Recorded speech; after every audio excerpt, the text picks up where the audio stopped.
ஆலயத்தில் நாம் நுழைகையிலே புது நினைவுகள் நுழைகின்றன. அந்த நினைவுகளின் புது வருகையிலே நம் நெஞ்சங்கள் நிறைகின்றன. ஆலயத்தில் நாம் நுழைகையிலே புது நினைவுகள் நுழைகின்றன. அன்பார்ந்த மகனை பலி கொடுத்த ஆபிரகாம் இங்கே இருக்கின்றார். பண்பான ஆட்டினை பலியீந்த ஆபேலும் இங்கே திரிகின்றார். ஆலயத்தில் நாம் நுழைகையிலே புது நினைவுகள் நுழைகின்றன. அந்த நினைவுகளின் புது வருகையிலே நம் நெஞ்சங்கள் நிறைகின்றன. ஆலயத்தில் நாம் நுழைகையிலே புது நினைவுகள் நுழைகின்றன. தந்தை, மகன், தூய ஆவியின் பெயராலே ஆமென். நம் ஆண்டவராகிய இயேசு கிறிஸ்துவின் அருளும் கடவுளுடைய அன்பும் தூய ஆவியின் நட்புறவும் உங்கள் அனைவரோடும் இருப்பதாக. உம்மான்மாவோடும் இருப்பதாக. கிறிஸ்து இயேசுவில் அன்புக்குரிய சகோதர சகோதரிகளே, அகங்காரம் ஒரு மனிதனை பிசாசாக மாற்றுகிறது. தாழ்ச்சி ஒரு மனிதனை கடவுளைப் போல மாற்றுகிறது. ஒரு மாணவன் எவ்வளவுதான் படித்தாலும் திறமையில் சிறந்திருந்தாலும் அவன் அவனுடைய எஜமானனை விட, குருவை விட மேலானவன் அல்ல என்கிற சத்தியத்தை இன்றைக்கு நற்செய்தி நமக்கு போதிக்கிறது. இயேசு கிறிஸ்து குருவும் போதகரும் கடவுளுமானவர் சீடர்களுடைய பாதத்தை கழுவி, உங்கள் ஆண்டவரும் போதகருமான நானே உங்கள் பாதங்களை கழுவுகிறேன் என்றால் நீங்களும் ஒருவர் மற்றவருடைய பாதங்களை கழுவுங்கள் என்று தாழ்ச்சியை கற்றுக் கொடுத்த இயேசு, நான் மனத்தாழ்மையும் கனிவுமுடையவன் என்று வாழ்ந்து காட்டிய இயேசுடைய இந்த பலியில் இணைவதற்கு நாம் அகங்காரத்தோடு இருந்த நாட்களுக்காகவும் நம் கர்வத்தோடு இருந்த நேரங்களுக்காகவும் மன்னிப்பு கேட்டு, ஆண்டவரே, நான் நிற்பதும் நிலை குலையாமல் இருப்பதும் உம்முடைய கிருபையால் தான். ஆனால் நான் செய்த பாவங்களின் குற்றங்களை மன்னித்தருளும் என்று நம்மை தாழ்த்தி ஒப்பு கொடுத்து இந்த திருப்பலியில் தகுதியுள்ளவர்களாக நாம் பங்கேற்போம். எல்லாம் வல்ல இறைவனிடமும் சகோதர சகோதரிகளே, உங்களிடமும் நான் பாவியை ஏற்றுக்கொள்கிறேன். ஏனெனில் என் சிந்தனையாலும் சொல்லாலும் செயலாலும் கடமைகள் தவறியதாலும் பாவங்கள் பல செய்தேன். என் பாவமே, என் பாவமே, என் பெரும் பாவமே. ஆகையால் எப்பொழுதும் கன்னியான தூய மரியாதை வானதூதர் புனிதர் அனைவரையும் சகோதர சகோதரிகளை உங்களையும் நம் இறைவனாகிய ஆண்டவரிடம் எனக்காக வேண்டிக் கொள்ள மன்றாடுகிறேன். எல்லாம் வல்ல இறைவன் நம் மீது இரக்கம் வைத்து நம் பாவங்கள் எல்லாம் மன்னித்து நம்மை முடிவில்லாத வாழ்வுக்கு அழைத்துச் செல்வாராக. ஆமென். ஆண்டவரே இரக்கமாயிரும். ஆண்டவரே இரக்கமாயிரும். கிறிஸ்துவே இரக்கமாயிரும். கிறிஸ்துவே இரக்கமாயிரும். ஆண்டவரே இரக்கமாயிரும். ஆண்டவரே இரக்கமாயிரும். மன்றாடுவோமாக. இறைவா, வீழ்ச்சியுற்ற உலகை உம் திருமகனின் தாழ்ச்சியினால் மீண்டும் நிலைநிறுத்தினீரே. அதனால் பாவத்தின் அடிமை தளத்திலிருந்து நீர் விடுவித்த உம் நம்பிக்கையாளருக்கு புனித பேரின்பத்தை தந்து அவர்கள் என்றும் நிலையான மகிழ்ச்சி அடைந்திடச் செய்வீராக. உம்மோடும் தூய ஆவின் ஒன்றிப்பில் இறைவனாய் என்றென்றும் வாழ்ந்து ஆட்சி செய்கின்ற அவர் வழியாகவே உம்மை மன்றாடுகிறோம். ஆமென்.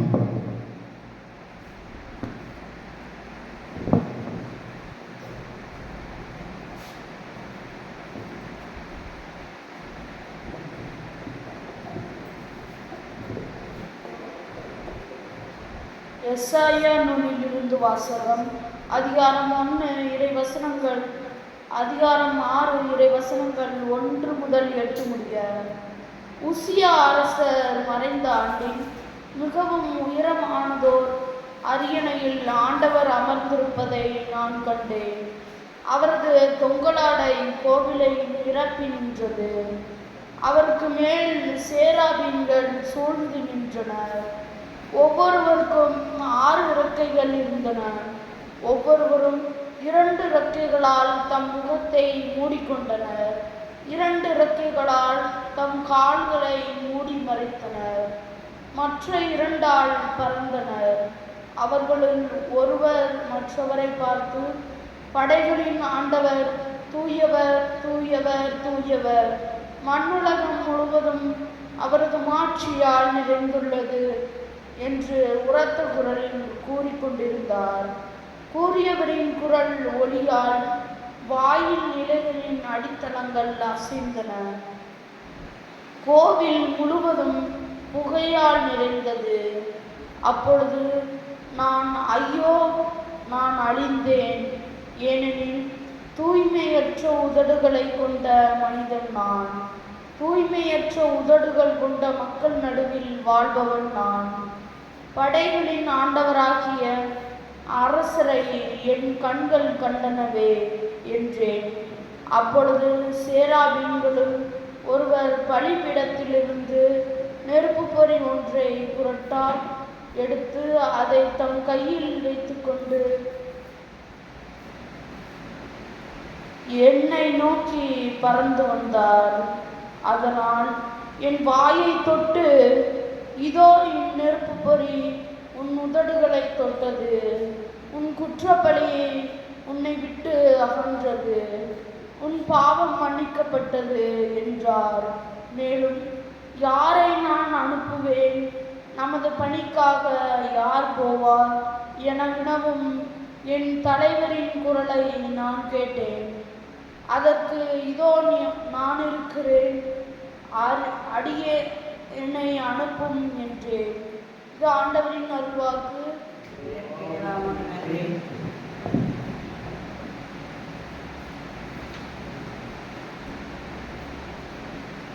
நான் பயப்படும் நாளினிலே கர்த்தரை நம்பிடுவேன். என் கோட்டையும் அரணுமாயிருக்க நான் அடைக்கலம் புகுந்திடுவேன். என் கோட்டையும் அரணுமாயிருக்க நான் அடைக்கலம் புகுந்திடுவேன். நான் பயப்படும் நாளினிலே கர்த்தரை நம்பிடுவேன். உங்களில் இருப்பவர் பெரியவரே, பரிசுத்தமானவரே. உங்களில் இருப்பவர் பெரியவரே, பரிசுத்தமானவரே. அவர் காத்திடுவார், என்றும் நடத்திடுவார். அவர் காத்திடுவார், என்றும் நடத்திடுவார். நித்திய காலமெல்லாம் நம்மையே. நான் பயப்படும் நாளினிலே கர்த்தரை நம்பிடுவேன். என் கோட்டையும் அரணுமாயிருக்க நான் அடைக்கலம் புகுந்திடுவேன். அல்லேலூயா, அல்லேலூயா, அல்லேலூயா, அல்லேலூயா, அல்லேலூயா, அல்லேலூயா, அல்லேலூயா, அல்லேலூயா.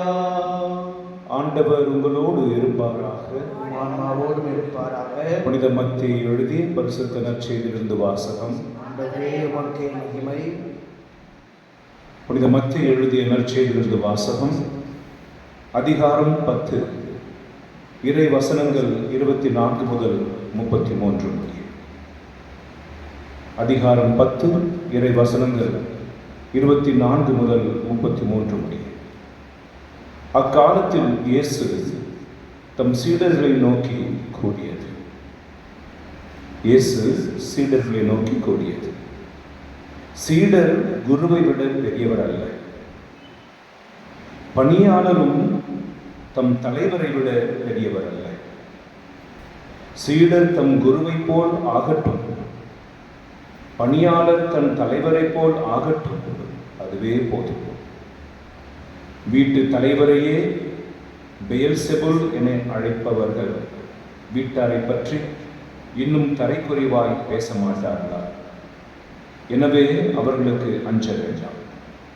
ஏனெனில் வெளிப்படாதவாறு மூடப்பட்டிருப்பது ஒன்றும் இல்லை, அறிய முடியாதவாறு மறைந்திருப்பதும் ஒன்றும் இல்லை.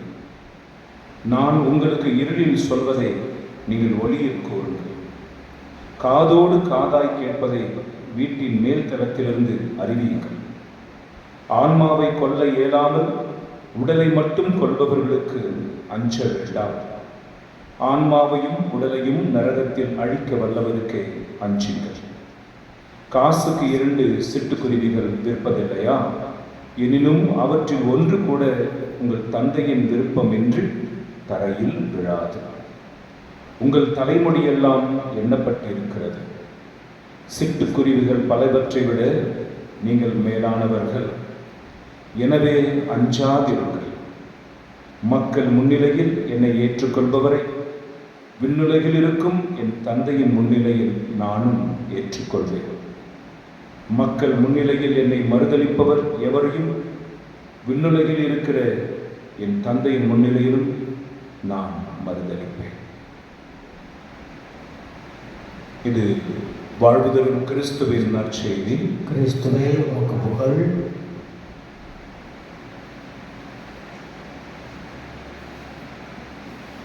கிறிஸ்து இயேசுவில் அன்புமிக்க சகோதர சகோதரிகளே,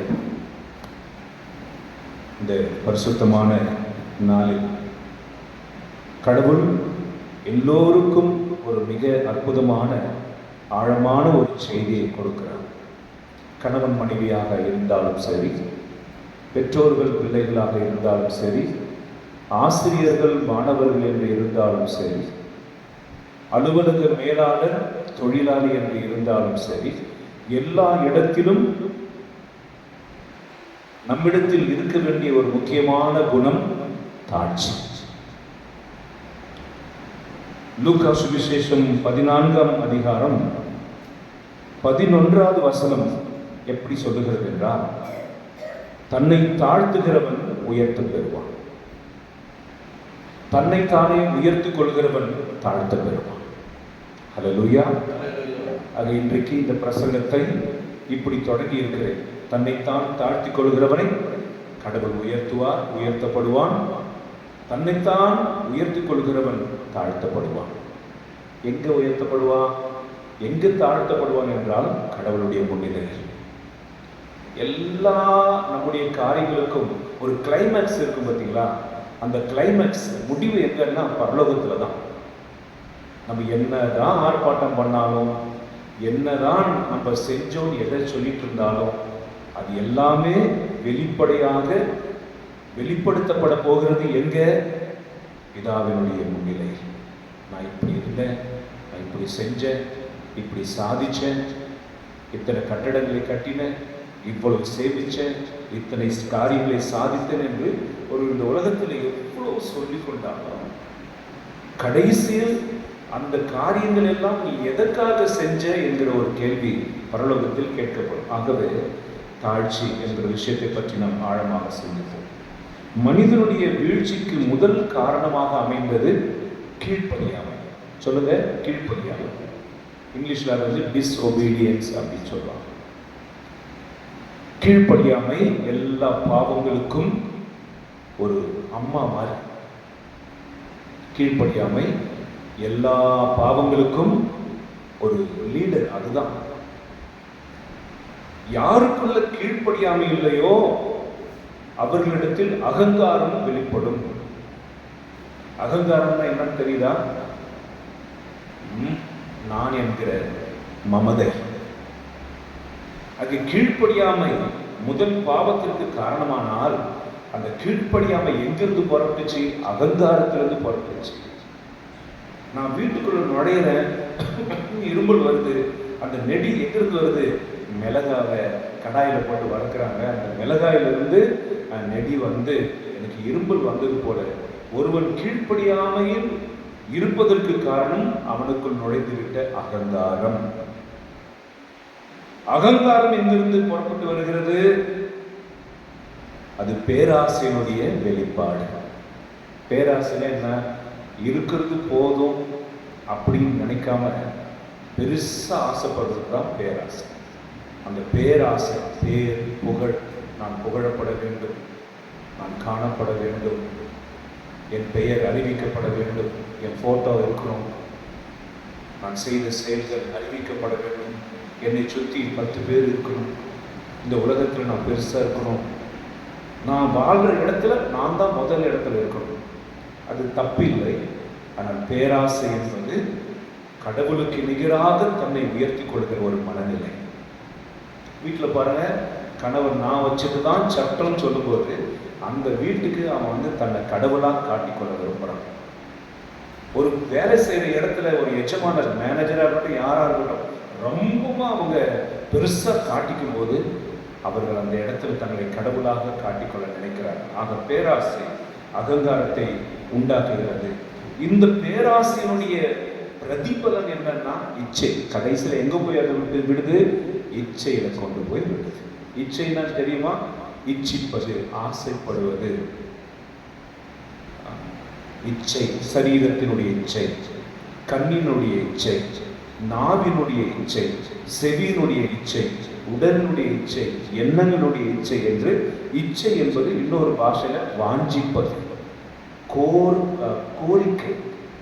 இதை செய்யணும், இதை நான் ருசிச்சு பார்க்கணும், இதை எப்படியாவது இன்னைக்குள்ள கேட்கணும், இன்னைக்குள்ள இதை அனுபவிச்சிடணும் என்று நமக்குள்ளே உருவாகிற அந்த செயலுக்கு பேர் தான் இச்சை. அல்லேலூயா. ஆக எந்த சீடனும் எஜமானனை விட பெரியவன் அல்ல.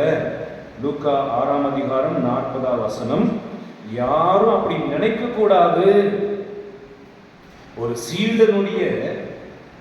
சீடன் எந்த அளவுக்கு அவன் வளரலாம் அப்படின்னா தன் எஜமானனை போல வளர்ந்தா போதும். ஏசப்பா இன்னைக்கு கூட சுவிசேஷம் சொல்றேன். ஒரு பணியாளன் எப்படி வளரணும்? தன் எஜமானனை போல வளர்ந்தா போதும். அதுக்கு மேல வளர வேண்டாமா? உலக பிரகாரம் இன்றைக்கு இந்த ஊர்ல ஒரு மேஸ்திரி இருக்காரு. அவருடைய மருமகன் இருக்கான் மேஸ்திரி. மாமனார் மேஸ்திரியா இருக்கிற இந்த ஊர்ல அவன் மேல வந்தா மாமனாருக்கு அவமானம். ஆகவே அவன் வேற ஊர்ல தொழில் தொடங்கி அங்க ஓகோன்னு மாமனாரை விட இருக்கிறான். இதனுடைய அர்த்தம் என்னவென்றால், நமக்கு கற்றுக் கொடுத்தவர்கள் தலைமையிலேயே கொட்டக்கூடாது. நம்மை வளர்த்தவர்களுடைய அப்பா அம்மா தலைமையில ஏறி உட்காரக்கூடாது. தன் மகனை பெற்று நமக்கு கொடுத்த அத்தையினுடைய தலைமையில மருமகை ஏறி உட்காரக்கூடாது. தனக்கு வேலை கொடுத்த ஒரு எஜமானருக்கு துரோகம் செய்யக்கூடாது. அல்லேலூயா. தனக்கு கடன் கொடுத்தவங்களை ஏமாற்றக்கூடாது. ஆக ஒரு சீடன் எஜமானை விட பெரியவன் அல்ல, அவன் அப்படி இருக்கக்கூடாது என்று இன்றைக்கு வசனத்தில் வாசித்தோம். இன்னைக்கு முதல் அதிகாரம் எஸ்ஐயாஸ் புஸ்தகம் 6ஆம் அதிகாரத்திலிருந்து நாம் வாசித்தோம். அங்கு என்ன சொல்லப்பட்டு இருக்கிறது என்றால், வானதூதர்கள் பரிசுத்தம் உள்ளவர்கள், அழகானவர்கள், அலங்கரிக்கப்பட்டவர்கள், மகிமையுடையவர்கள், கடவுளுடைய பிரசன்னத்தில் வாழ்கிறவர்கள், பரலோகத்தில் வாழ்கிறவர்கள், கடவுளுடைய முகத்தை பார்த்து வாழ்ந்து கொண்டிருக்கிற அந்த வானதூதர்களுக்கு 6 ரெக்கைகள் இருந்துச்சாம். இப்படி மகிமையில் வாழ்ந்த வானதூதர்கள் என்ன பண்றாங்க அப்படின்னா, ஐயோ கடவுள் மகிமை உள்ளவர், அவர் முன்னாடி நிற்பதுக்கு கூட எங்களுக்கு தகுதி இல்லைன்னு சொல்லி 2 ரெக்கையினால பாதத்தை முடிக்கிறாங்க. கவனிங்க, கடவுள் முன்னாடி நிற்பதுக்கு நாங்கள் தகுதியற்றவர்கள். இதுதான் தாழ்ச்சி. ஒருவனை உயர்த்துவது எது? தாழ்ச்சி. இரண்டாவது, ஐயோ அவருடைய மகிமை எவ்வளவு உயர்ந்தது, அவருடைய முக காந்தி, அந்த வெளிச்சம், அதை எங்களால பார்க்க முடியல. அப்படி 2 ரெக்கையினால முகத்தை மூடிக்கிட்டாங்க. பாதத்தையும் மூடிக்கிட்டாங்க, முகத்தையும் மூடிக்கிட்டாங்க. மீதி இருந்த 2 ரெக்கையினால பறந்து அவர் சொன்ன விஷயம் எங்கள் கடவுள் பரிசுத்தமானவர், எங்கள் ஆண்டவர் தூய்மையானவர், ஒருவரும் சேர முடியாத ஒளியில் வாசம் செய்கிறவர் அப்படின்னு வானதூதர்கள் சொல்லி கடவுளை ஆராதித்தார்கள். இதுதான் முதல் வாசகம். ஆனா வசனம் என்ன சொல்லுது? நம் பைபிள் இருந்தா ஒரு நிமிஷம் வாசிப்போம். யூதா புஸ்தகம் 1ஆம் அதிகாரம் 6ஆம் வசனம். யாரெல்லாம் பரலோகத்தில் இருக்கிற லூக்கா சுவிசேஷம் 10ஆம் அதிகாரம் 18ஆம் வசனம் கூட நீங்க வாசிச்சுக்கலாம். யாரு சாத்தானா மாறினது? யாரு பிசாசா மாறினது? ஒரு தூதன் தான். நான் கடவுளுக்கு நிகரானவன் என்று சொல்லிக் கொண்ட லூசிபரை, ஆமா ஆமா நாமும் கடவுளை போலத்தான் இருக்கிறோம் என்று பெருமை பாராட்டிக் கொண்டு லூசிபரோடு சேர்ந்து கடவுளை எதிர்த்தவர்களை கடவுள் வானகத்திலிருந்து பூமிக்கு தள்ளினார். பிசாசு என்பவன் யார்? தினம் தினம் தினம் தினம் தினம் தினம் தன்னை கடவுளோடு ஒப்பிட்டு பார்த்து நானும் கடவுளை போலத்தான் என்று தன்னை பெருமையாக நினைத்துக் கொண்டிருக்கிறவர். அன்புக்குரியவர்களே, ஒரு மனிதனுக்கு கேன்சர் வரலாம். அதை முதல் ஸ்டேஜிலே கண்டுபிடிக்கும் போது குணப்படுத்த முடியும். 2, 3, 4ஆம் ஸ்டேஜ் வருகிற பொழுது டயக்னோசிஸ் சொல்லுவோம் இல்லையா, அதெல்லாம் செஞ்சா கூட உயிர் பிழைப்பது மிக கடினம். ஆக ஒரு மனிதனுடைய ஆன்மாவுக்குள் இந்த பொறாமையும் இந்த பெருமையும் வந்திருக்கா கண்டுபிடிச்சு என்னுடைய பேச்சில் அது வெளிப்படுகிறதா? இன்னொருத்தரை பற்றி நான் இப்படி நினைக்கிறேனா? அது என்னுடைய ஆன்மாவுக்கு நல்லதா? நல்லா கவனிங்க. ஒரு மரம் முதல் முறை வெட்டப்படும் போது உடனே சாஞ்சிராது. 100 முறை வெட்டும் போது கடைசியில் டொக்குன்னு சாஞ்சிருப்பாங்க. அது போல நம்முடைய ஆன்மா ஒரு நாள் திடீர்னு சரியும். எப்போ சரியும்?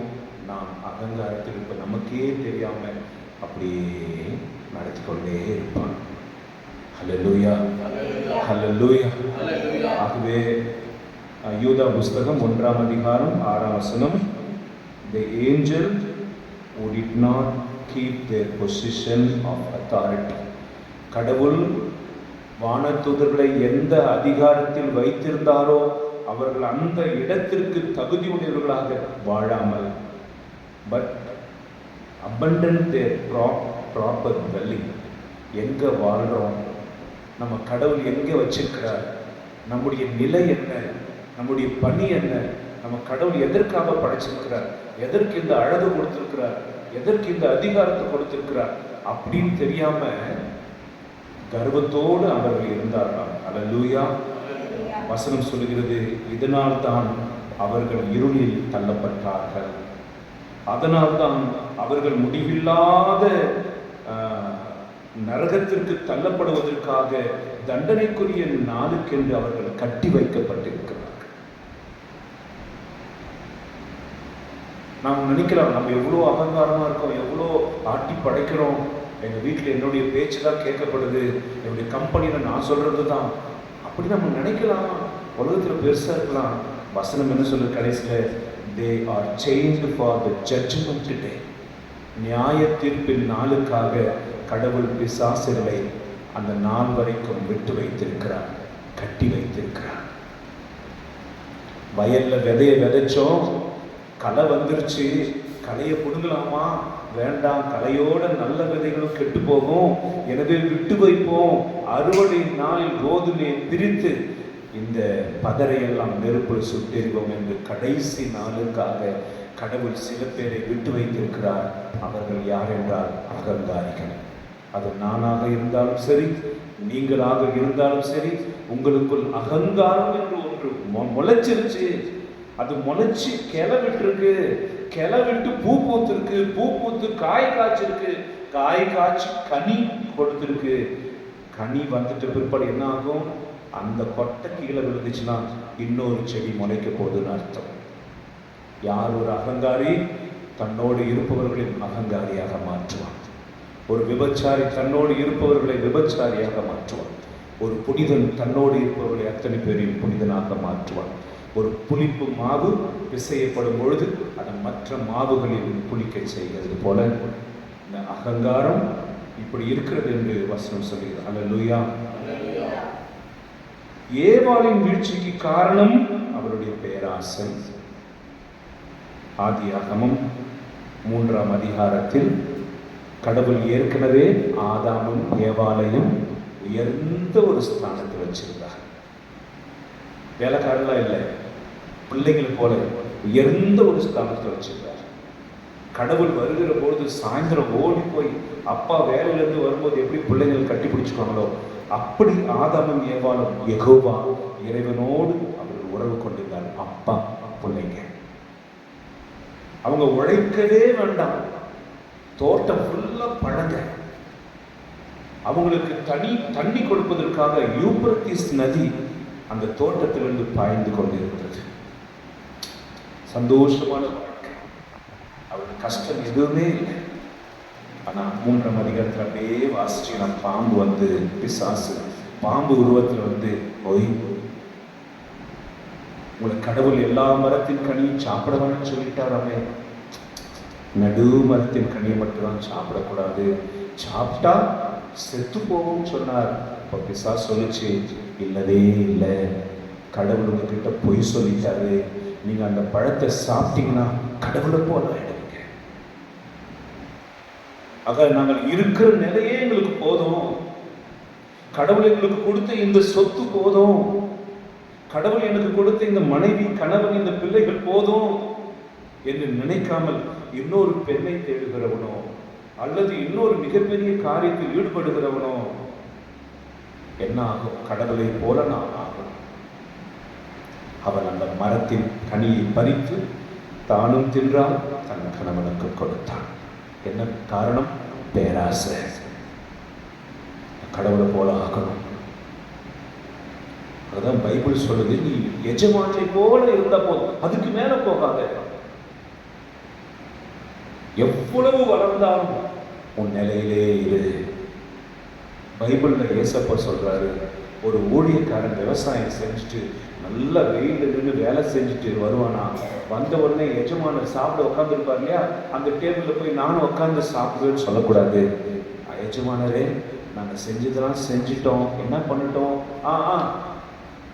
காத்திருங்க அப்படின்னு எஜமானர் உள்ளேருந்து சொன்ன உடனே சரிங்க எஜமானரே என்று அவர் காத்திருக்க வேண்டுமா? ஒரு நல்ல எஜமான கூப்பிட்டு அவங்க சாப்பிட வேண்டியதானே. பைபிள் என்ன போதிக்குது? Stand where you supposed to stand. நீ எங்க நிற்கணுமோ அங்கே இரு. யாரும் இருக்கும் இடத்தில் இருந்து விட்டால் எல்லாம் சௌக்கியமே. அல்லேலூயா. 1 கொரிந்தியர் 12ஆம் அதிகாரம் 5ஆம் வசனத்திலிருந்து 11ஆம் வசனத்துல இப்படி எழுதப்பட்டிருக்கிறது, ஆண்டவர் ஒவ்வொருவருக்கும் ஒரு வரங்களை கொடுக்கிறார். கவனிங்க, கடவுள் கொடுக்கிறார். இந்த உலகத்துல நீயா வரல, இந்த உலகத்தில் நீ பெற்றிருப்பது எதுவும் உன் உழைப்பினால் வரல, கடவுள் கொடுத்திருக்கிறார். ஆமென் சொல்லுவீங்களா? ஆமென். நான் உழைச்சேன், நான் 1000 ரூபாவோடு போனேன், இப்ப 10 கோடிக்கு சொந்தமாயிட்டு அவன் சொல்ல முடியாது. அவன் உழைத்தாலும் அந்த உழைப்புக்கு பலனை கொடுப்பது கடவுள். நீ விதைத்த விதையை முளைக்க செய்வது கடவுள்.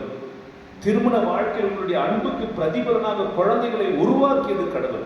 உருவாவது எல்லாம் அவராலே உருவானது, அவராலே அன்று வேறு எதுவும் உருவாகவில்லை. அல்லேலூயா. அங்க 1 கொரிந்தியர் 12:5 என்ன இருக்கு?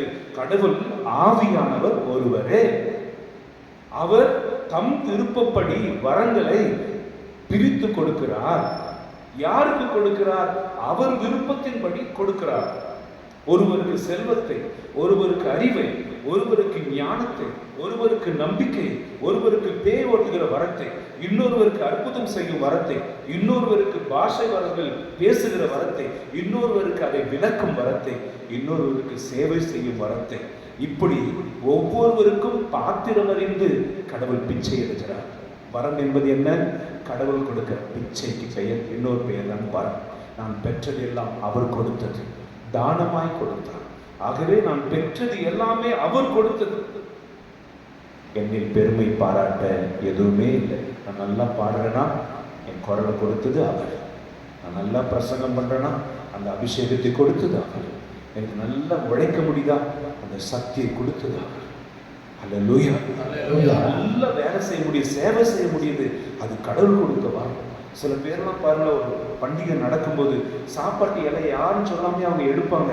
நம்ம நினைப்போம் பச்சி இவங்க எடுக்கிறாங்க. அது ஒரு வரம்.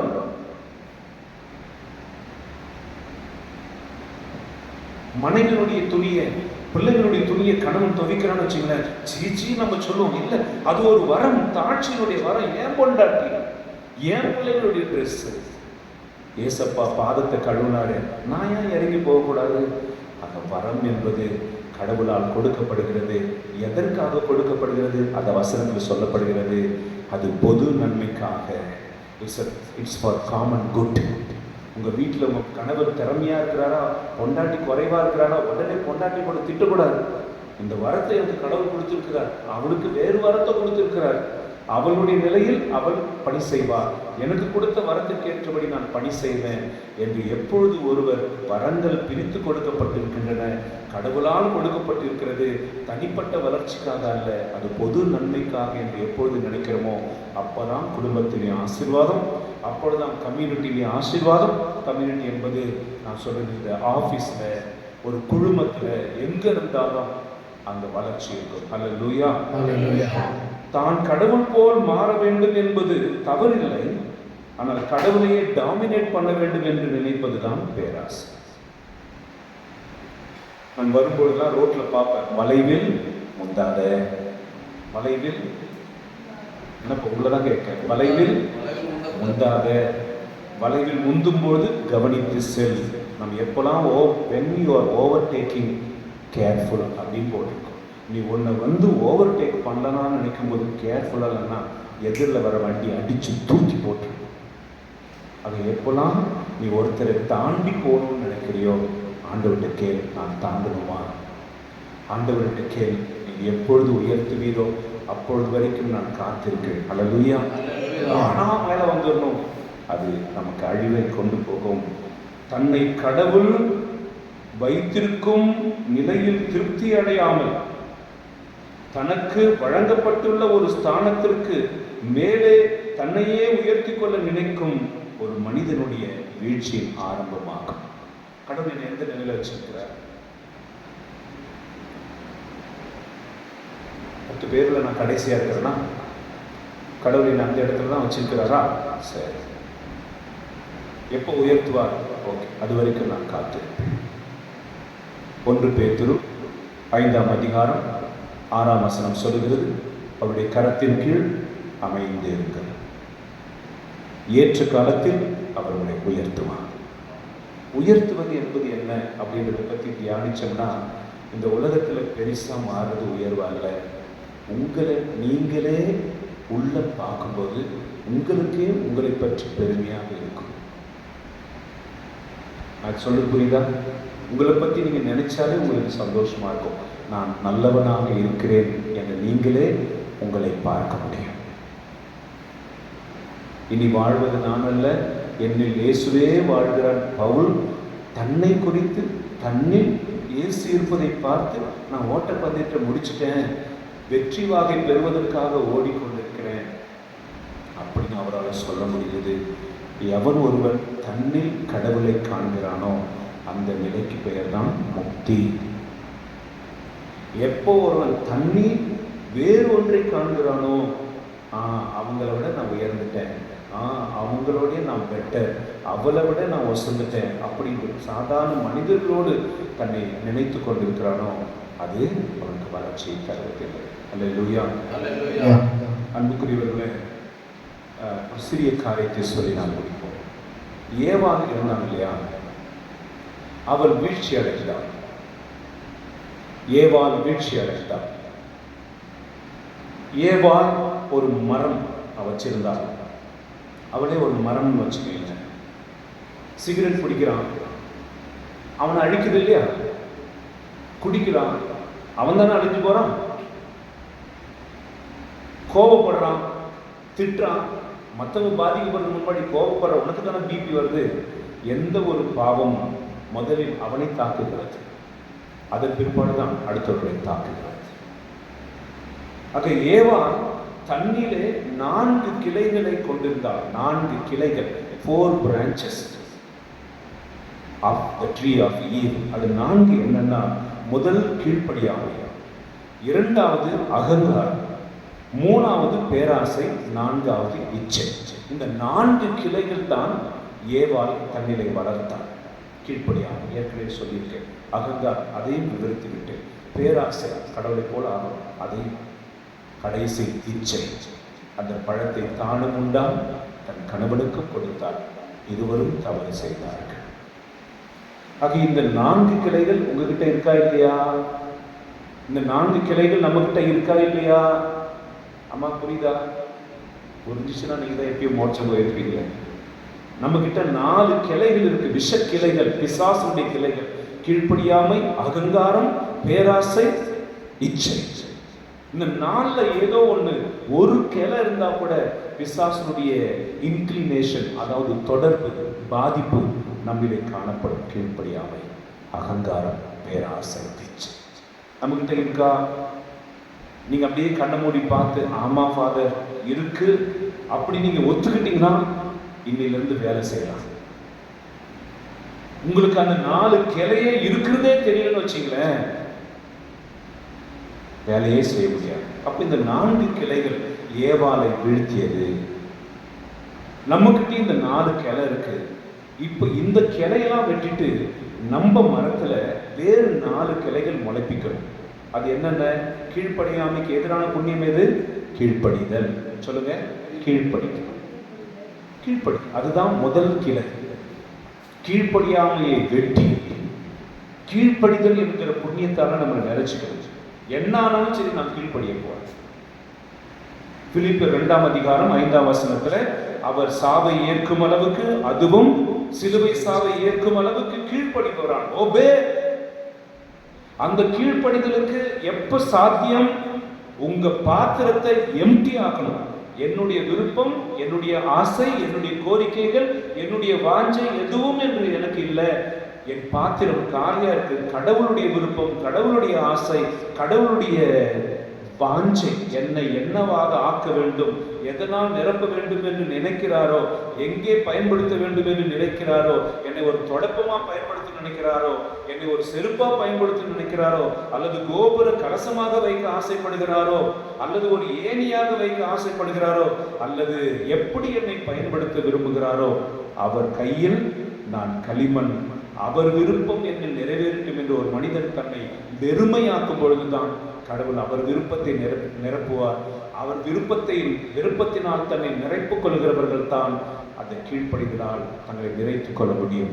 இயேசு தன்னை தாழ்த்தி தன்னையே வெறுமையாக்கி அடிமைத்தன்மை போட்டார். அடிமைத்தன்மை என்பது அடிமைகளுக்கு எந்த பேச்சுரிமையும் கிடையாது, சொல்றதை செய்யும். ஆக ஆவிக்குரிய வாழ்க்கையில் இயேசுவினுடைய அடிமைகளாக வாழ முடியாது ஆண்டவர். அப்ப கீழ்ப்படிதல் முதல் கிளை. இரண்டாவது அகங்காரம் இல்லையா? அந்த அகங்காரத்தை வெட்டி அதுக்கு எதிரான புண்ணியம் என்ன? தாழ்ச்சி. தாழ்ச்சி எவ்வளவு வளர்ந்தாலும் சரி, எவ்வளவு வளர்ந்தாலும் சரி. நீங்க வயல்ல நெற்கதிர் பார்ப்பீங்களா? அப்படி நெட்டமா நிற்கும் நாத்து நடும்போது. எப்போ அதுல அரிசி வர ஆரம்பிக்குதோ, கோதுமை வர ஆரம்பிக்குதோ, அது அப்படியே வளைய ஆரம்பிக்கும். பதவி வரும்போது பணிவும் வர வேண்டும். யாருக்குள்ள அதிகமான ஆவிக்குரிய வரங்கள் நல்லவைகள் இருக்கிறதோ அவர்களை அறியாமலேயே அவர்கள் தாழ்ச்சி உடையவர்களாக மாறுவார்கள். புரியுதா? யாருக்குள்ள தாழ்ச்சி இல்லையோ, பதர் மட்டும் இருக்கிறது அப்படின்னு நின்றுட்டு இருக்கும். பார்த்துருக்கீங்களா? அது நெற்கதிர் இல்லை, கோதுமை இல்லை, பெரிய பூ பூத்து பதர் மட்டும் இருக்கும். அது அப்படியே தான் நிற்கும், அப்படியே காஞ்சி அப்படியே செத்து போகும். ஆனால் கோதுமையும் அரிசியும் இருக்கிற அந்த நாத்து வளைந்து இருக்கும். அகங்காரத்தினுடைய எதிரான புண்ணியம் தாழ்ச்சி. இது அரசு முதல் ஆண்டி வரைக்கும் இந்த தாழ்ச்சி இருக்கும். எதற்கென்றால் அகங்காரி கடவுளை எதிர்க்கிறான், தாழ்ச்சியுடையவனோ கடவுளை மகிமைப்படுத்துகிறான். இது இரண்டாவது கிளை. மூணாவது கிளை என்ன? பேராசை. பேராசை இருக்கும் நிலையை விட்டு பறக்க ஆசைப்படுது. இருக்கும் நிலையை விட்டு பறக்க ஆசைப்படுது. இதனால தான் உலகத்துல பாதி பேர் பைத்தியமா அலைகிறாங்க, இல்லைன்னா பாதி பேர் கொலைகாரங்களா அலைகிறாங்க. பேராசை. இன்னைக்கு எந்த தேசத்து நம்முடைய நாட்டில் கொலையும் ஜாஸ்தியா இருக்குன்னா அதுக்கு அடிப்படை என்னன்னா பேராசை. என் ஸ்தானத்தை அவங்க முடிச்சுட்டாங்க, நான் இருக்க வேண்டியதுல அவன் இருக்கிறான். என் நிலத்தை அவன் எடுத்துட்டான். என் பேர் வர வேண்டியதுல அவன் பேர் வந்துருச்சு. நான் பெற வேண்டிய வீட்டை அவன் பெற்றுட்டான். என் சொத்து அவனுக்கு போச்சு. பேராசை பேராசை பேராசை. அதனாலதான் 2.5 லட்சம் மதிப்புள்ளதை 20 லட்சத்துக்கு கேட்பாங்க. பேராசை. ஹல்லேலூயா. அதுக்கு எதிரான புண்ணியம் என்ன? பேராசைக்கு எதிரான புண்ணியம் போதும் என்கிற மனசு. போதும். satisfied with what I am. நான் எனக்கு என்ன இருக்கிறதோ அதை திருப்தி அடைக்கிறேன். ஒரு நாள் ஒரு பெரிய பணக்காரன் பீச் பக்கம் போனானா. அங்க ஒரு ஏழை மீனை பிடிக்கிறவன் இப்படி வச்சு தூக்கிட்டு இருக்கான், கையை வச்சு. ஹலோ, மீன் பிடிக்க போலையா? காலையிலே போயிட்டு வந்துட்டேன். மறுபடியும் போகலாம்ல? என்னத்துக்கு? போயிட்டு வந்தா மீன் கிடைக்கும்ல? என்னத்துக்கு? அதை விற்கலாம்ல? அப்புறம் படகு வாங்கலாம், அப்புறம் அதை வாடகைக்கு விடலாம், அப்புறம் நிறைய காசு வரும், அப்புறம் நல்ல பெரிய வீடு கட்டலாம், அப்புறம் நல்லா ரெஸ்ட் எடுக்கலாம். இந்த மீனவன் சொன்னாங்க, அந்த ரெஸ்ட் இப்போ நான் எடுத்துட்டு தானே இருக்கேன். நீ சொல்லுகிற இதையெல்லாம் செஞ்சு எங்கேயோ எதிர்காலத்தில் நான் நிம்மதியாக இருப்பேன்னு சொல்றதை விட எனக்கு நீ காலையில் போனேன், மீன் போதுமானது கிடைச்சது, நிம்மதியாக இருக்கேன். ஹல்லேலூயா. இன்னைக்கு எந்த ஊருக்கு போனாலும் எல்லா பணக்காரங்களும் தூங்கத்துக்கு மாத்திரை போட்டு அப்பயும் தூக்க வராமல் நரக வேதனை அனுபவிக்கிறான். ஆனால் ஒரு ஏழை 7 மணிக்கெல்லாம் ஜம்முன்னு தூங்குறான். சூரியன் உதிக்கும் பொழுது அதோடு சேர்ந்து அவனும் உதிக்கிறான், தன் வேலையை செய்கிறான். அன்புக்குரியவர்களே, பேராசை பெரு நஷ்டம். ஆசையே துன்பத்திற்கு காரணம் ஆரம்பம் என்று புத்தர் கொடுத்தார், அவர் கண்டுபிடிச்சார். அது 3வது போதும் என்கிறவன். 4வது கிளை என்னது? இச்சை. அந்த இச்சைக்கு எதிரான புண்ணியம் என்ன? கற்பு. கல்யாணம் ஆனவர்களுக்கு என்று ஒரு கற்பு இருக்கிறது, கல்யாணம் ஆகாதவர்களுக்கு என்று கற்பு இருக்கிறது, கடவுளுக்கு தங்களை அர்ப்பணித்தவர்களுக்கு என்று ஒரு கற்பு இருக்கிறது. கண்ணுக்கு, காதுக்கு, நாக்குக்கு எல்லாவற்றிலும் இச்சை அடக்கம் தேவைப்படுகிறது. ஒரு உடை உடுத்தல், ஒரு ஆடம்பரத்தில், எல்லாவற்றிலும் இந்த இச்சை வெளிப்படும் அல்லவா? அந்த இச்சை தான் ஏவாளை வீழ்த்தி கணவன் மனைவியாக அவர்களை பாவம் செய்ய வைத்தது. அந்த இச்சை நம்முடைய உடம்பிலும் இருக்கிறது. அதற்கு பெயர் தான் ஜென்ம பாவம். அது ஞான ஸ்நானத்தில் கழுவப்பட்டாலும் அதனுடைய வடுவு நம்மை சொல்லிய வைக்கிறது. தொடர்ச்சியாக நாம் இச்சைக்கு உட்பட்டு கொண்டிருக்கிறோம். கண்ணினுடைய இச்சை, இயேசு சொன்னார், கண் கெட்டு போச்சுன்னா எல்லாம் கெட்டு போயிடும். தன் நாவை அடக்காத வேற எதையும் அடக்க முடியாது. இந்த உடல் கடவுளுடைய ஆலயம். இந்த உடலை அழிச்சிங்கன்னா கடவுளை அழிச்சிடுவார். அதை இச்சை அடக்கம். இந்த 4 கிளைகள் நம்மில் வளர வேண்டும். அந்த 4 கிளைகளும் வெட்டப்பட வேண்டும். அப்பொழுதுதான் நாம் பரலோகத்தை அடைய முடியும். ஹல்லேலூயா. அதை நீங்கள் வானத்துதர்களா? பரவாயில்ல, அந்த வீழ்ச்சி அடையாமல் பார்த்துக் கொள்ளுங்கள். நீங்க நல்ல ஒரு உயர்ந்த இடத்துல வச்சிருக்கிறாரா? அந்த இடத்திற்கு ஏற்ற தாழ்ச்சி உங்களுக்கு இருக்கட்டும். ஹல்லேலூயா. ஹல்லேலூயா. தமிழ்நாட்டில் சென்னையில் ஜேபிஆர்னு ஒருத்தர் இருந்தார். அவர் எந்த கிறிஸ்டியன் மீட்டிங் நடந்தாலும் எல்லாம் 10,000 1 லட்சம் பேர்னா கூட எந்த மீட்டிங் இருந்தாலும் பிரெட்டு தண்ணி பாக்கெட் ஃப்ரீயாக கொடுப்பார். ஒரு நாள் அவரை மேடைக்கு கூப்பிடுறாங்க. அசந்து போனாங்க. சாதாரண ஒரு வேஸ்ட், செருப்பு போடாமல் சாதாரண ஒரு கதர் சட்டை மேலே போகிறாங்க. நல்லா கவனிங்க. எங்கே கனிகள் நிறைந்திருக்கிறதோ அந்த மரம் அமைதியாக இருக்கும். வெறுமையான பாத்திரம் சவுண்ட் போட்டுட்டு இருக்கும். கடவுளால் தங்களை நினைத்து கொண்டவர்கள் எவ்வளவு உயர்த்தப்பட்டாலும் தங்கள் நிலையை தாழ்த்தி கொள்வார்கள்.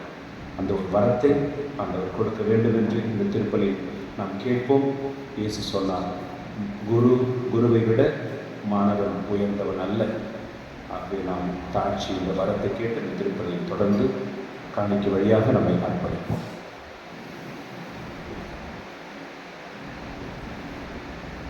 நாங்கள் தந்த காணிக்கை எல்லாம் இரட்சகர் கொடுத்தது.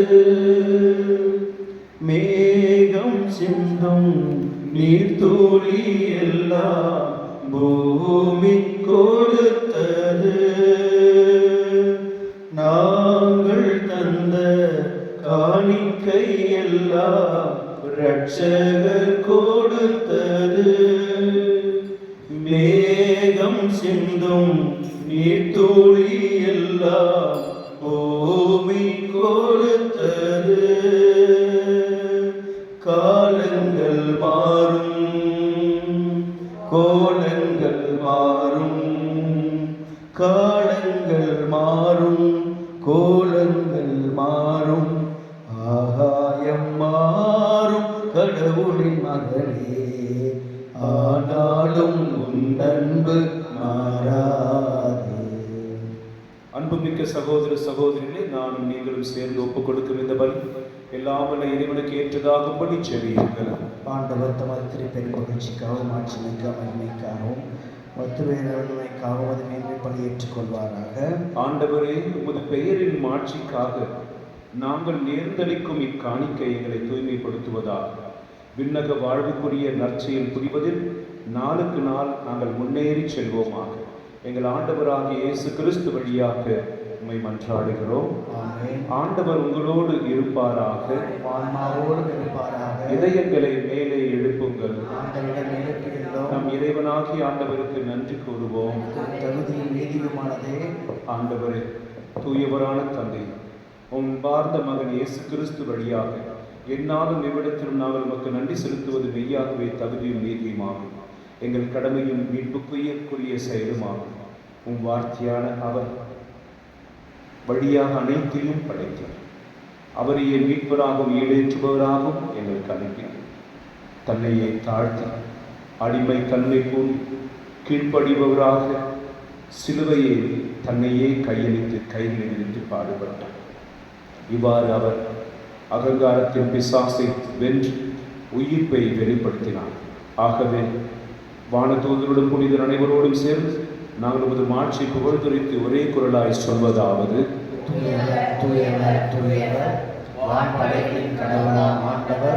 விண்ணகமும் மண்டகமும் உமது மாட்சியால் நிறைந்துள்ளன. உன்னதங்களிலே ஓசானா. ஆண்டவர் பெயரால் வருகிறவர் ஆசி பெற்றவர். உன்னதங்களிலே ஓசானா. ஆண்டவரே, நீர் மெய்யாகவே தூயவர், தூய்மை அனைத்திற்கும் ஊற்று. ஆகவே உடைய ஆவியை பொழுதி காணிக்கைகளை தூய்மைப்படுத்திட உம்மை வேண்டுகிறோம். இவ்வாறு எங்கள் ஆண்டவர் இயேசு கிறிஸ்துவின் உடலும் இரத்தமுமாக இவை எங்களுக்கு மாறுவனமாக. அவர் பாடுபட உலகம் கவிழ்ந்தார்.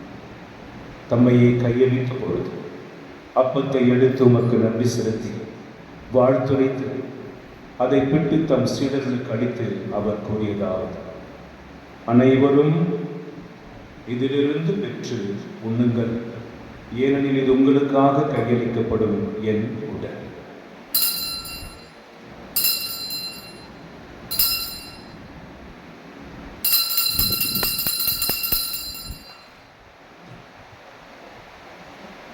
அவ்வளவே இரவு விருந்தை அருந்திய பின் கிண்ணத்தையும் எடுத்து மீண்டும் உமக்கு நன்றி கூறி தம் சீடர்களுக்கு அளித்தவர் கூறியதாவது: அனைவரும் இதிலிருந்து பெற்று பருகுங்கள், ஏனெனில் இது புதிய நிலையான உடன்படிக்கைக்குரிய இரத்தத்தின் கிண்ணம். இது பாவ மன்னிப்புக்கென்று உங்களுக்காகவும் பலருக்காகவும் சிந்தப்படும். இதை என் நினைவாக செய்யும்.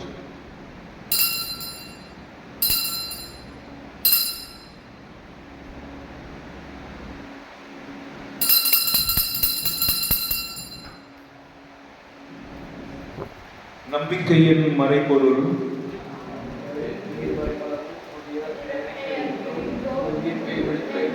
ஆகவே ஆண்டவரை நாங்கள் கிறிஸ்துவின் இறப்பினையும் உயிர்ப்பினையும் நினைவு கூறும் வாழ்வுதரும் அப்பத்தையும் மீட்பளிக்கும் கிண்ணத்தையும் உமக்கு ஒப்புக் கொடுக்கிறோம். உம் திருமுன் நின்று உமக்கு ஊழியம் புரிய தகுந்தவர்களை நீங்கள் ஏற்றுக்கொண்டீர். எனவே உமக்கு நன்றி செலுத்துகிறோம். மேலும் கிறிஸ்துவின் உடலிலும் இரத்தத்திலும் பங்கு கொண்டு நீங்கள் தூய ஆவியால் ஒன்று சேர்க்க வேண்டும் என நம்மை தாழ்மையோடு மன்றாடுகிறோம். ஆண்டவரை உலகெங்கும் பரவி இருக்கும் திரு அவையை நினைவு கூர்ந்தருள். எங்கள் திருத்தந்தை பிரான்சிஸ், எங்கள் ஆயர் அந்தோனி சுவாமி, எல்லா திருநிலையினர் ஆகிய அனைவரோடும் திரு அவை அன்பின் நிறைவை பெறச் செய்கிறோம். இன்றைக்கு திருப்பலி ஒப்புக் கொடுக்கிற அமல் மேரி இவருடைய குடும்பத்தை பிள்ளைகளின் தொழிலையும் ஆசீர்வதித்தார். மேலும் உயிர்த்தெழும் எதிர்நோக்குடன் துயில் கொள்ளும் எங்கள் சகோதர சகோதரிகள் இருந்தோர் அனைவரையும் இரக்கத்துடன் நினைவு கூர்ந்து உமது திருமுக ஒளியுள் ஏற்றருளும். எங்கள் அனைவரும் மீதும் இரக்கமாயும் கடவுளின் கன்னித்தாயான புனித மரியும் அவருடைய கணவரான புனித யோசேப்பும் புனித திருத்தூதர்கள், இன்றைக்கு திருச்சபை நினைவு கொடி கூறுகிற புனித ஹென்றி II, இவ்வுலகில் உமக்கு உகந்தவராயிருந்தோர் ஆகிய புனிதர் அனைவருடனும் நாங்கள் நிலைவாழ்வில் பங்கு கொள்ளும் தகுதி பெற்று உம் திருமகன் இயேசு கிறிஸ்து வழியாக உம்மை புகழ்ந்தேத்தும் வரமருள உம்மை மன்றாடுகிறோம்.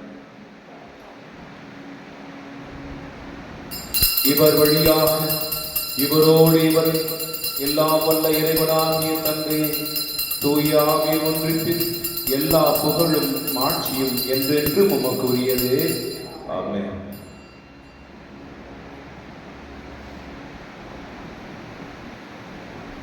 மீட்பரின் கட்டளையால் கற்பிக்கப்பட்டு தேவ படிப்பணியால் பயிற்சி பெற்ற நாம் துணிந்து சொல்லுவோம்.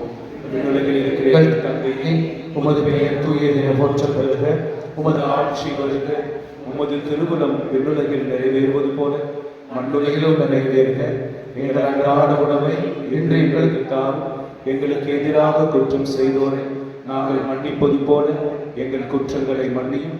எங்களை சோதனைக்கு உட்படுத்தாது, தீமையிலிருந்து விடுவித்தருளும். ஆமென். ஆண்டவரே, தீமை அனைத்திலும் எங்களை விடுவித்து எங்கள் வாழ்நாளில் அமைதியை கனிவுடன் அருளும் மன்றாடுகிறோம்.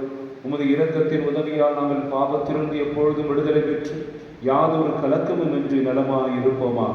நாங்கள் எதிர்நோக்கி இருக்கும் பேரின்பத்திற்காகவும் என் மீட்பராகிய இயேசு கிறிஸ்துவின் வருகைக்காகவும் காத்திருக்கின்றோம். வல்லமையும் ஆட்சியும் என்றென்று உமக்குரியதே. ஆண்டவரே இயேசு கிறிஸ்துவே, அமைதியை உங்களுக்கு விட்டுச் செல்கிறேன், என் அமைதியை உங்களுக்கு அளிக்கின்றேன் என்றும் திருத்தூதருக்கு மொழிந்தேன்.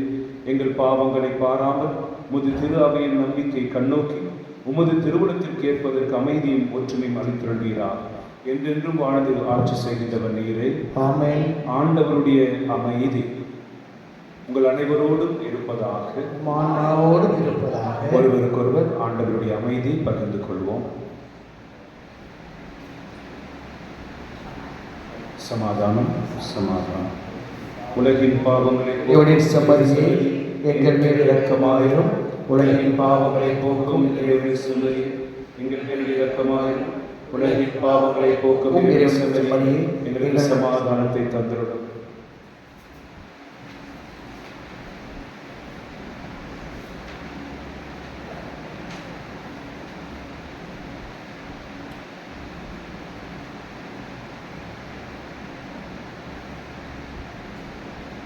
இதோ இறைவனின் செம்மறி.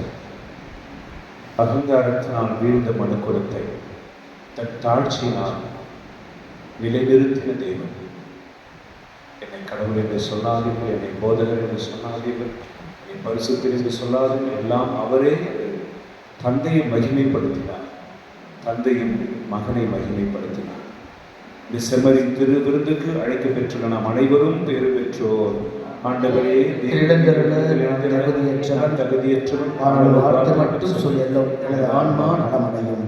நமக்குள்ள போகும் இயேசுவின் திருவுடலும் திருரத்தமும் நம்மை காத்து நரக தண்டிலிருந்து விடுவித்து நித்திய வாழ்வு அளிப்பதாக. ஆமென்.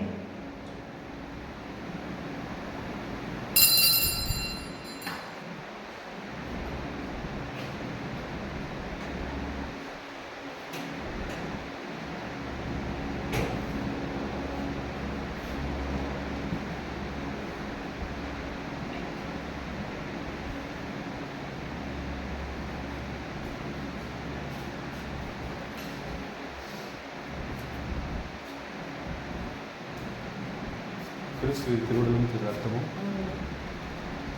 கிறிஸ்துவின் திருவுடலும் திருரத்தமும், கிறிஸ்துவின் திருவுடலும் திருரத்தமும், கிறிஸ்துவின் திருவுடலும் திருரத்தமும், கிறிஸ்துவின் திருவுடலும் திருரத்தமும்,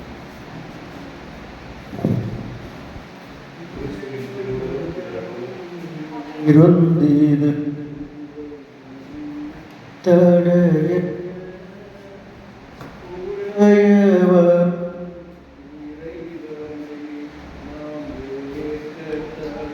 என்ன வந்தது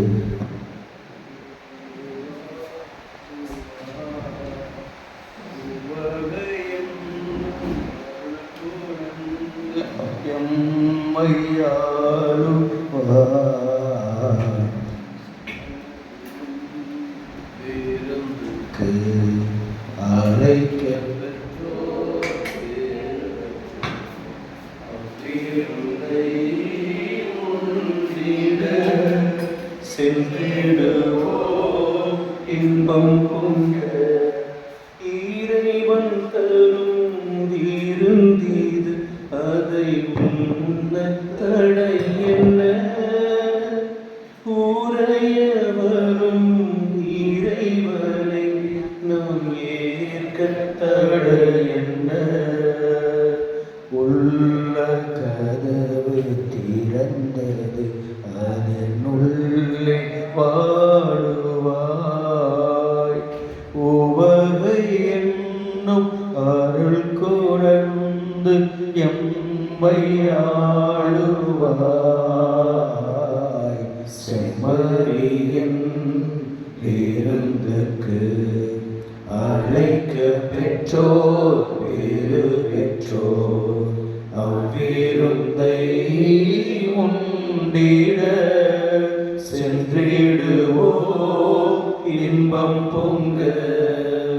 அன்புக்குரியவர்களே, வருகிற வெள்ளிக்கிழமை ஜூலை 19 மூன்றாவது வெள்ளிக்கிழமை அகிலாண்டபுரம் கிறிஸ்துவ நாடார் மண்டபத்தில் இப்பொழுது நடந்து கொண்டிருக்கிற அந்த வெள்ளிக்கிழமை உபவாச ஆராதனை சுகப்படுத்தும் கூட்டம் ஏற்பாடு செய்யப்பட்டிருப்பதால் நீங்கள் உங்கள் குடும்பங்களோடு நண்பர்களோடு எல்லா வித வியாதியினாலும் பிரச்சனையினாலும் பாதிக்கப்பட்டவர்களை கொண்டு வாருங்கள். இயேசுவின் நாமத்தில் விடுதலையும் சமாதானத்தையும் பெறும்படி உங்கள் அன்போடு அழைக்கிறோம். இந்த செய்தி அனைவருக்கும் பகிர்ந்து நாம் சேர்ந்து கடவுளை துதித்து மகிமையோடு வாழ்க்கை வாழும். எழுந்து நிற்போம். கடைசி ஜெபம். மன்றாடுவோமாக. ஆண்டவரே, மாண்புக்குரிய கொடைகளால் நிறைவு பெற்ற நாங்கள் உம்மை வேண்டுகிறோம். அதனால் மீட்பளிக்கும் கொடைகளை நாங்கள் என்றும் மேற்கொள்ளவும் உம்மை இடராது புகழ்ந்தேற்றவும் அருள்வீராக. எங்கள் ஆண்டவராக இயேசு கிறிஸ்து வழியாகவே மன்றாடுகிறோம். ஆமென். ஆண்டவர் உங்களோடு இருப்பாராக, ஆன்மாவோடு இருப்பாராக. எல்லாம் வல்ல இறைவன் தந்தை, மகன், தூய ஆவியார் உங்களை ஆசீர்வதிப்பாராக. ஆமென். சென்று வாழுங்கள். திருப்பலி நிறைவேறிற்று. இறைவா உமக்கு நன்றி. மாசில்லா கண்ணியே மாதாவே உம்மை நேசமில்லாதவர் நீசரே ஆவா. வாழ்க வாழ்க வாழ்க